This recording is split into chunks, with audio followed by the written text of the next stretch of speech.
சரண் Krishna YouTube சேனலுக்கு உங்களை அன்புடன் வரவேற்கின்றேன்.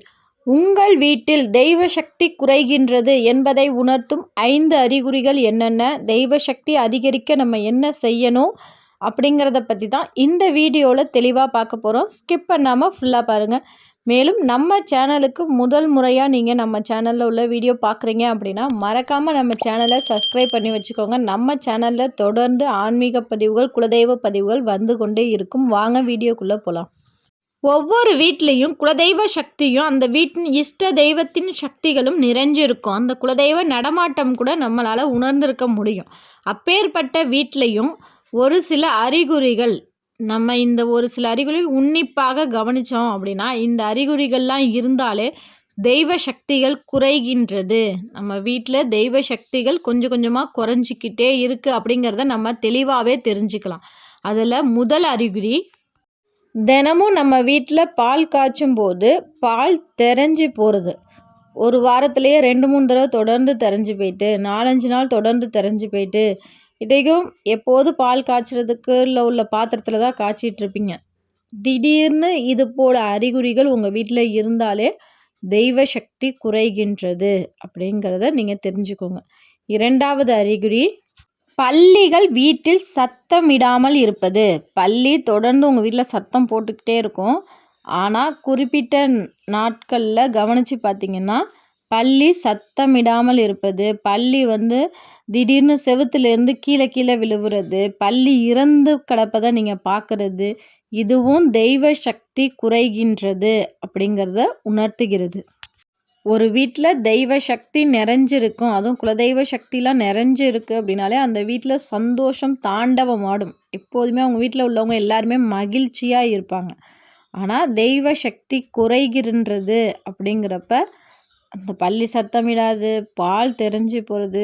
அடுத்து 3வதாக, நம்ம வீட்டில் இருக்கும்போது ஒரு இறுக்கமான மனநிலை நமக்கு வரும். வெளியில் இருக்கும்போது உள்ள ஒரு சந்தோஷம் கூட வீட்டுக்குள்ளே வந்தோம்னா இருக்கவே இருக்காது. வீட்டுக்குள்ளே வந்தோம்னா ஏதோ ஒன்று நமக்கு ஒரு டென்ஷன் ஆகும். இதனாலேயே வீண் சண்டைகள் வரும். வீட்டுக்குள்ளே வந்தாலே கணவன் மனைவிக்குள்ளே சண்டை வர்றது, வாயை திறந்தாலே சண்டை வரும் அப்படிங்கிற அளவுக்கு வந்துடும். இதுவும் தெய்வ சக்தி குறைகின்றது அப்படிங்கிறதுக்கான அறிகுறி. 4வது அறிகுறி, நம்மளால் ஒரு நிம்மதியாக பூஜை செய்யவே முடியாது. அப்படியே பூஜை செஞ்சாலும் பூஜை செய்யும்போது ஏதாவது ஒரு தடங்கல் வர்றதா இருக்கட்டும், இல்லை பூஜை செய்கிறவங்களுக்கு அடிக்கடி உடம்பு முடியாமல் போகிறதா இருக்கட்டும், இது போல் ஏதாவது ஒரு நிகழ்வு நடந்து கொண்டே இருக்கும். அதையும் மீறி நம்ம ஒரு விளக்கேற்றி வச்சு நம்மளால் முடிஞ்சதை சிம்பிளாக செய்வோம் அப்படின்னாலும் அந்த விளக்கு பார்த்திங்கன்னா ஒரு பிரகாசமாக எரியவே எரியாது. நம்ம தெய்வ சக்தி வீட்டில் நிறைஞ்சிருக்கு அப்படின்னா அந்த விளக்கு நம்ம ஏற்றும் போதே அதோட வெளிச்சம் நல்ல பிரகாசமாக இருக்கும். ஆனால் தெய்வ சக்தி குறையுது அப்படிங்கிறப்ப அதோட வெளிச்சமும் ரொம்ப குறைஞ்சிருக்கும். ரொம்ப சின்னதாக எரியும். ஒரு நேரம் அதாவே அப்படியே உள்ளே போயிடும் திரிநூலோட. நம்ம எவ்வளோ தான் புது திரி புது எண்ணெயெல்லாம் ஊற்றி ஏற்றுனாலும் அந்த விளக்கோட பிரகாசங்கிறது ரொம்ப ரொம்ப கம்மியாக இருக்கும். அதாவே மலையேறிடும். இது போன்ற நிகழ்வுகள் தொடர்ந்து நடந்துக்கிட்டே இருந்துச்சுன்னா கண்டிப்பாக நீங்கள் கவனிக்கணும். 5வது அறிகுறி, உங்கள் வீட்டுக்கு யாராவது ஒரு சின்ன குழந்தைங்க வந்தாலோ, இல்லை அவங்க தூங்குறாங்க, சின்ன குழந்தைங்க உங்கள் வீட்டில் படுத்து தூங்கினாலோ திடீர்னு எந்திரிக்கிறது, அழுகிறது, திடீர்னு சாப்பிடவே மாட்டாங்க. நம்ம வெளியில் போனால் கூட குழந்தைங்க நல்லா சிரிச்சுக்கிட்டே இருக்கும். வீட்டுக்குள்ளே வந்தால் அழுதுகிட்டே இருக்கிறது. அது மட்டும் இல்லை, உங்கள் வீட்டுக்கு வாயில்லாத ஜீவன்கள் ஏதேனும் உணவுக்கோ தண்ணிக்கோ வந்தாலும் அந்த உணவு தண்ணி நீங்கள் கொடுத்தாலும் அது சாப்பிடாது. இந்த அறிகுறி இருந்தாலே தெய்வ சக்தி உங்கள் வீட்டில் சுத்தமாக இல்லை அப்படிங்கிறதே நீங்கள் தெரிஞ்சுக்கலாம். இந்த 5 அறிகுறியும் இருந்துச்சுனாலே ஒரு வீட்டில் தெய்வ சக்தி கொஞ்சம் கொஞ்சமாக குறையுது. அதுக்கு நம்ம அந்த தெய்வ சக்தி அதிகப்படுத்த நம்ம என்ன செய்யணும் அப்படிங்கிறத பார்க்கலாம் வாங்க. வீட்டில் மறக்காமல் தூபம் வாரத்தில் 2 நாளாவது, குறைந்தது வாரத்தில் 2 நாள், இல்லை தினமும் போட்டிங்கனாலும் ரொம்ப ரொம்ப சிறப்பு. தூபம் போட்டுக்கிட்டே இருங்க.